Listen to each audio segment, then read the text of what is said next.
點解要講佢呢？因為我用過咁多隻嘅堅果油呢，都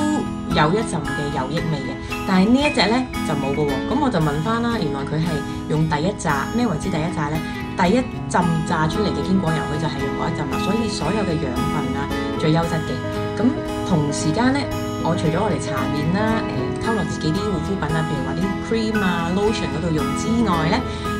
最特別嘅一個方法我用嚟呢，就係愛嚟搽下我啲腳踭啊、手踭啊個位置。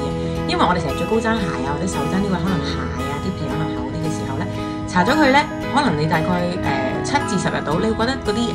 皮軟化咗嘅，咁變咗我哋就唔會咁尷尬啊嘛。所以呢個堅果油呢，搽咗落去吸收之餘呢，仲要係譬如話你搽完之後踩翻落個地磚嗰度呢，你唔會見到啲油呢一笪笪咁樣嘅。咁所以呢個 test 咗之後呢，就知道佢有幾咁吸收力強啦。